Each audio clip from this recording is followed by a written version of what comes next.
Students, आज हम इस वीडियो लेक्चर में बात करेंगे क्लास 9th के सेकंड चैप्टर बहुपद की। ठीक, देखिए आप सब जानते होंगे कि आपको यूपी बोर्ड ने सिलेबस को कम किया है, लेकिन आप क्लास 9th में हैं, इसलिए आपको कोई जल्दी नहीं है कि आपको यूपी बोर्ड का पेपर देना है। इसलिए मेरा सजेशन यही है कि आपको जो पढ़ना है वो पूरे चैप्टर को पढ़िए। क्या करना है, आप जो पढ़ेंगे वो पूरे चैप्टर को पढ़ेंगे, ना कि सिर्फ जो सिलेबस में दिया गया है उसे पढ़ेंगे। और इसे ध्यान दीजिएगा, क्योंकि जब आप पूरा चैप्टर पढ़े रहेंगे तो आपको 10th में कोई प्रॉब्लम नहीं होगी, और जब आप चैप्टर नहीं पढ़े रहेंगे तो 10th में ज़रूर प्रॉब्लम होगी।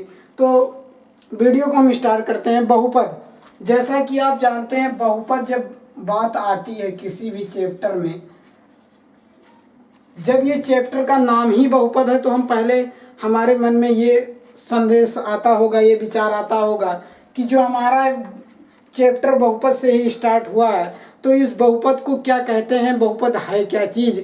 तो ये चैप्टर, जैसा कि कोई भी चैप्टर यदि वो उस हेडिंग से स्टार्ट होती है तो यानी उस चैप्टर, उस हेडिंग से वो आपका पूरा चैप्टर ही रिलेटेड होता है। ये आप सब जानते होंगे। ठीक, तो हम बहुपद की बात करते हैं। बहुपद क्या है, जैसा कि मैं आपको बता दूं, पहले एक चीज़ लिख देता हूँ, मतलब एक बहुपद आपको लिखा जाता है, जैसा कि आपको एक पद में लिखते हैं 2x 5। ठीक, अब बात सही आई। अब हम इसका मतलब क्या है, तो आप बहुपद का डिफिनीशन बनाएंगे। चर, अचर, चर पद का गुणांक,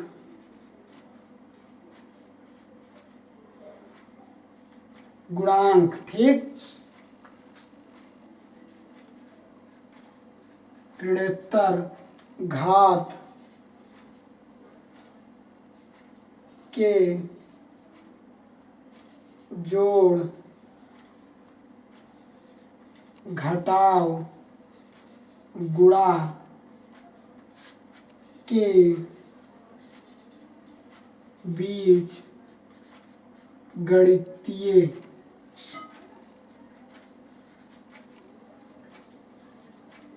गणितीय व्यंजक को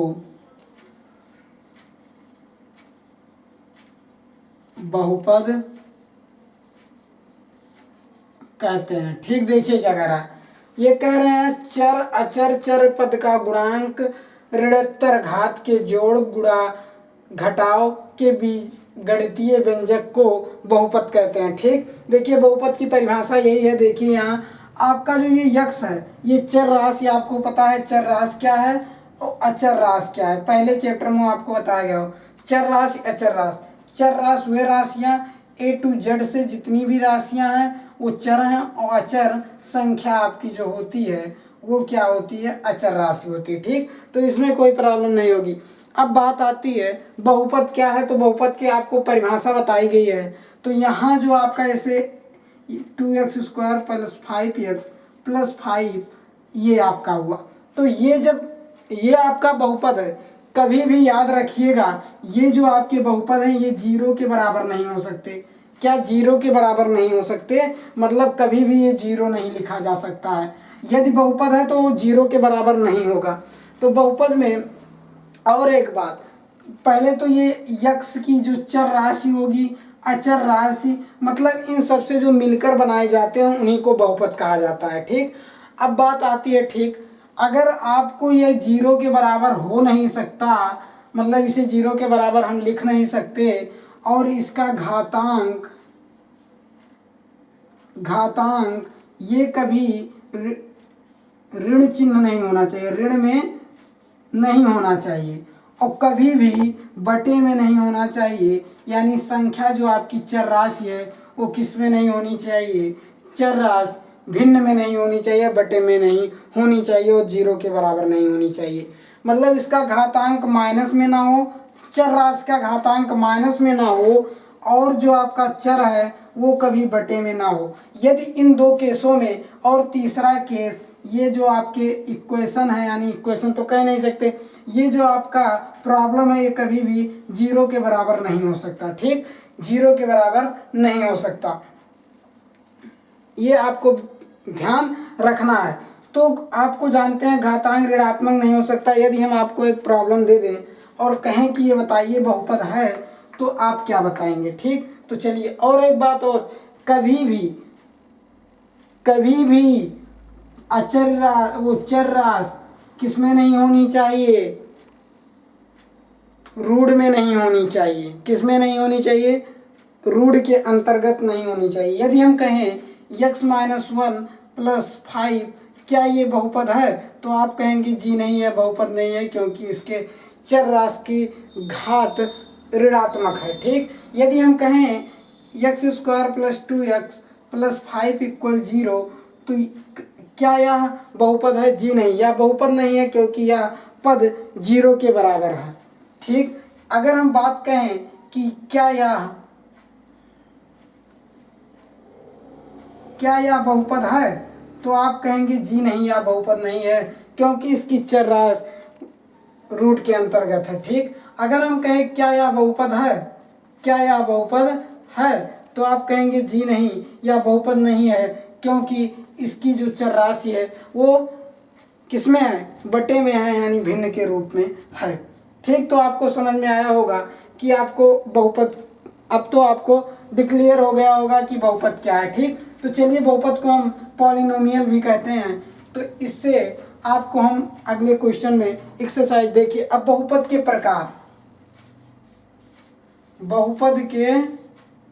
प्रकार जो आपके होंगे, एक पदीय बहुपद, द्विपदीय बहुपद, त्रिपदीय बहुपद, बस एक पदीय बहुपद, द्विपदीय बहुपद, त्रिपदीय बहुपद, इसे एक रेखीय बहुपद भी कहते हैं। जैसे बहुपद x + 5, तो ये एक पदीय बहुपद जिसकी उच्चतम घात 1 हो, यानी ये जो आपका हुआ, ये क्या हुआ? द्विघातीय बहुपद। और ये जो आपका हुआ,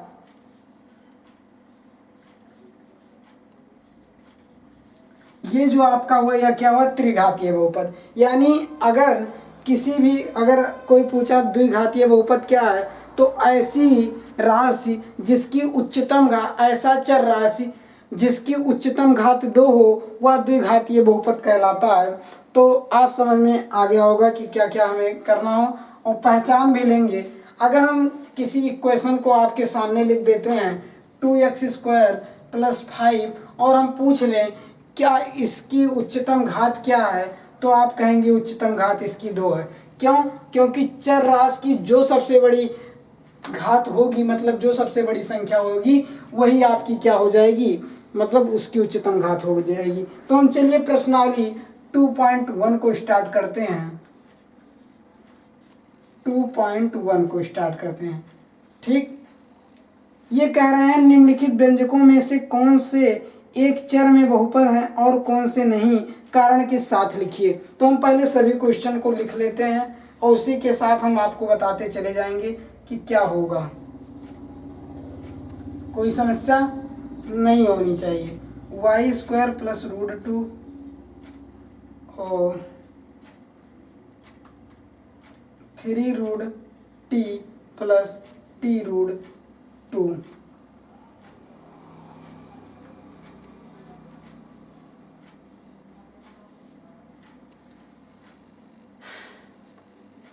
और यहाँ एक है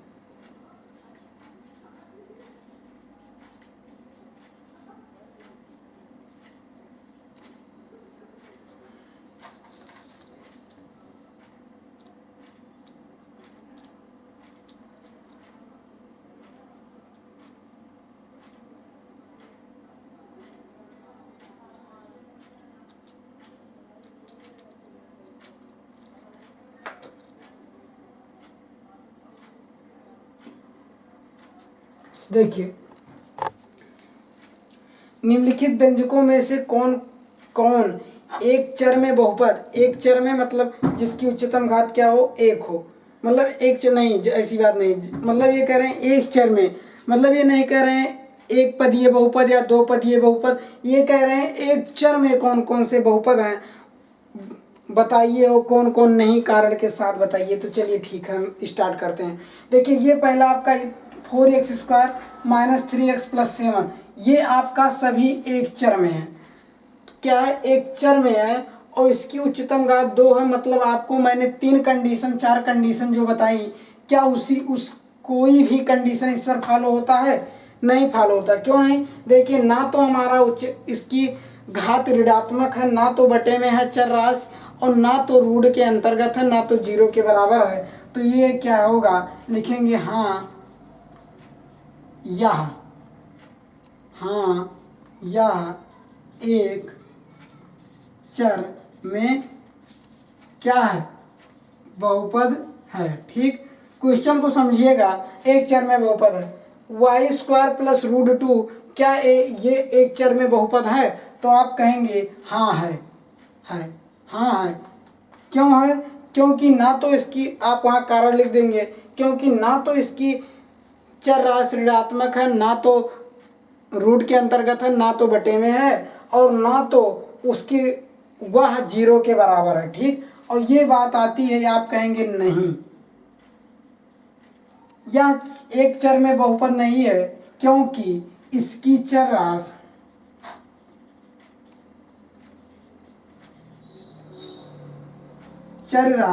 क्या है, करड़ी के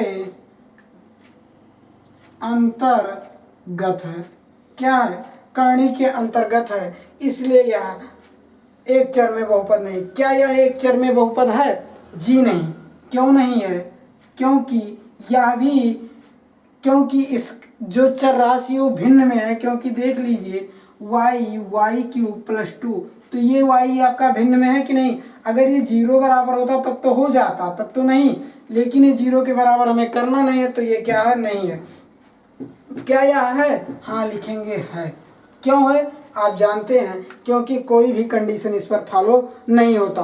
तो आपके पांचों क्वेश्चन आपको समझ में आ गए होंगे। इस प्रकार से अगर हम आपको क्वेश्चन बना कर दें तो आप बता सकते हैं जी होगा कि नहीं होगा। ठीक, तो हम आपको बताएंगे कि होगा कि नहीं होगा। आप, हाँ एक बात और, आप लोग जो इस चैनल से पढ़ रहे हैं वो 96 51 83 12 27 पर एक व्हाट्सएप मैसेज भेजकर कुछ भी भेजकर आप क्लास 9 उस पर लिख दीजिएगा अपना नाम और प्लस क्लास 9th, और वहाँ से आपको इस ग्रुप पे जोड़ दिया जाएगा, जिससे कि आपको होमवर्क मिलते रहें और जो भी कोई नई सूचना हो तुरंत आपको बता दी जाए। ठीक, अब हम क्वेश्चन नंबर 2 को देखते हैं। इसमें कितने क्वेश्चन होंगे? 5 क्वेश्चन होंगे। ठीक है, हम चलिए क्वेश्चन नंबर 2 को देखते हैं। क्वेश्चन नंबर 2 क्या कह रहा है? कह रहे हैं निम्नलिखित में से प्रत्येक में x² का गुणांक, x² का क्या लिखना है, गुणांक ज्ञात कीजिए। ठीक, गुणांक बात आई गुणांक की, तो हम लिखते हैं x2 plus x² plus x। ठीक, अगर x² की गुणांक कह रही है तो मतलब गुणांक का, जैसे यहाँ 2x लिखा है तो यही आपका 2 गुणांक है। मतलब जो x की ये गुणा लिख सकते हैं, मतलब ये जो x को छोड़कर जितने भी आपके बचते हैं वो क्या होते हैं, गुणांक होते हैं। तो यहाँ आपकी x² की गुणांक कितना है, 1 है। x² का गुणांक कितना है? अगर हम बात करें, एक क्वेश्चन हम लेते हैं 2√x प्लस 1, यहाँ पूछेंगे x² का गुणांक कितना है, तो आप कहेंगे जी x² का गुणांक 0 है। क्यों 0 है? क्योंकि यहाँ तो x² है ही नहीं, तो मैं 0 कैसे बता दूं, मतलब उसका गुणांक कैसे बता दूं? तो गुणांक तो मैं बता नहीं सकता। इस प्रकार अगर 2 माइनस x² प्लस x, अगर हम इसका यहाँ 2 भी लिख लीजिए, अगर हम इसका पूछें x² का गुणांक क्या है, तो आप कहेंगे जी x² का गुणांक -2 है, क्योंकि यहाँ -2 है। ठीक, कोई प्रॉब्लम नहीं, ये क्वेश्चन भी आपको समझ में आ गया होगा कैसे हमें गुणांक लिखना होता है। तो चलिए क्वेश्चन नंबर हम 3 देखते हैं क्या है। कह रहे हैं 35 घात के 2 घातीय, नहीं कह रहे हैं 35 घात के 2 पद और 100 घात के एक पद का एक एक उदाहरण दीजिए। ठीक, ये कह रहे हैं 35 घात के 2 पद और 100 घात के 1 पद का उदाहरण दीजिए। तो बात सिंपल है, मतलब ये कह रहे हैं 35 घात के एक एक उदाहरण देना। तो 35 घात में 2 पद, तो 35 यक्स की घात 35 प्लस कितना 5, ये एक पद हो गया। ठीक, ये इसी प्रकार हो गया। आप कुछ भी लिख सकते हैं, y की घात 35 प्लस 5 या 6, ये आपका क्या एक पद हुआ कि नहीं, मतलब 2 पद हुए और उसकी उच्चतम घात कितनी है 35। ये कह रहे हैं 100 घात की 1 पदीय, तो आपकी ये 100 घात की 1 पदीय हो गई, कोई प्रॉब्लम नहीं। ठीक, समझ में आया होगा कैसे कैसे। अगर 3 पद कहते तो यही पद है आपका, जैसे 1 पदीय, 2 पद, 3 पद, यही 1 पदीय, 2 पदीय, 3 पदीय, यही सब है और कुछ भी नहीं है। ठीक, तो हम क्वेश्चन नंबर 4 को देखते हैं। क्वेश्चन नंबर 4 क्या कह रहा है, ये कह रहे हैं निम्नलिखित बहुपदों में से प्रत्येक बहुपद की घात लिखिए। क्या कह रहे हैं, निम्नलिखित बहुपद में से प्रत्येक बहुपद की घात लिखिए। तो मतलब ये तो कह रहे हैं घात लिखिए, तो जिसकी उच्चतम घात जितनी है वही घात लिख दीजिए। तो ये कह रहे हैं 5x³ plus 4x² plus 7x। ठीक, तो यहाँ लिखेंगे अतः, यहाँ लिख दीजिए अतः बहुपद की उच्चतम घात क्या है, 3 है। मतलब जो उसकी उच्चतम घात हो वही लिख दीजिए। इसकी घात कितनी है, 3 है। अगर ये पूछते हैं यक्स की घात कितनी है, तो आप कहेंगे जी यक्स की घात 3, 5, 2 व 1 है। ठीक, लेकिन यहाँ जो उच्चतम ऐसे लिख देंगे तो आपका गलत नहीं जाएगा। इस प्रकार आपके हो गए। ठीक, अगर हम 5वें क्वेश्चन की बात करते हैं, यहाँ देख लीजिए एक क्वेश्चन और 5t माइनस रूट 7 की उच्चतम घात क्या होगी। तो उच्चतम घात 1 है ना, यहाँ t के पावर क्या है, 1 ही तो है, तो क्या उच्चतम घात 1 हो जाएगी। समझ में आ रहा होगा आपको। जैसा कि आप सभी को बताया गया था, तो उसके अनुसार आपके 9th की भी वीडियो अपलोड आज से होंगे, आप देख रहे हैं। चलिए क्वेश्चन नंबर 5 को हम देखते हैं। कह रहे हैं बताइए कि निम्नलिखित बहुपदों में कौन कौन बहुपद रेखीय है और कौन कौन द्विघातीय और कौन कौन त्रिघातीय, जैसा कि अभी आपको मैंने बताया।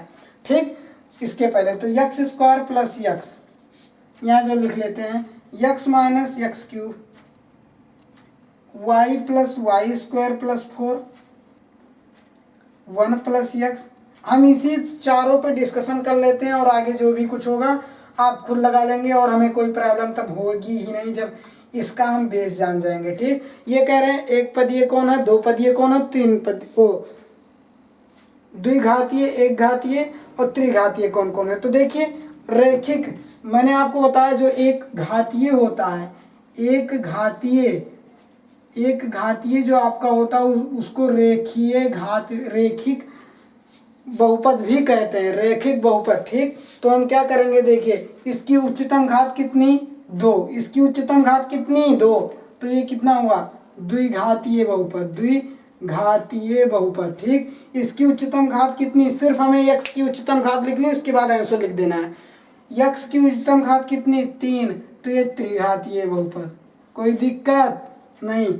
इसमें y की उच्चतम घात 2, तो ये क्या, द्विघातीय बहुपद। इसकी उच्चतम घात कितनी, 1, यानी 1 घातीय बहुपद यानी रैखिक बहुपद। कोई दिक्कत, कोई प्रॉब्लम नहीं होनी चाहिए, होगी तो आप कमेंट करके बताइएगा। ठीक, तो यहाँ से आपको आज प्रश्नावली आपकी 2.1 पहले ही ख़त्म हो गई, पहले ही पार्ट में। तो हम अगले पार्ट में 2.1 को देखते हैं, आपको समझ में आ रहा होगा और आप ऐसे ही हमारे साथ जुड़े रहिए। आपको एक 10th तक एक अच्छा लेवल मिल जाएगा। यदि आप, सही बता रहा हूँ, यदि आप मुझसे 9th अच्छे से पढ़ते हैं तो मैं चैलेंज देता हूँ कि आपको 9th में कोई कोचिंग करने की आवश्यकता नहीं। हाँ, ये बात है, जो जो चैप्टर आप पढ़ाया जाएगा 10th में आपको, वो चैप्टर खुद आप अगर क्लास में सही से पढ़ते हैं तो आपको कोई कोचिंग की आवश्यकता नहीं होगी।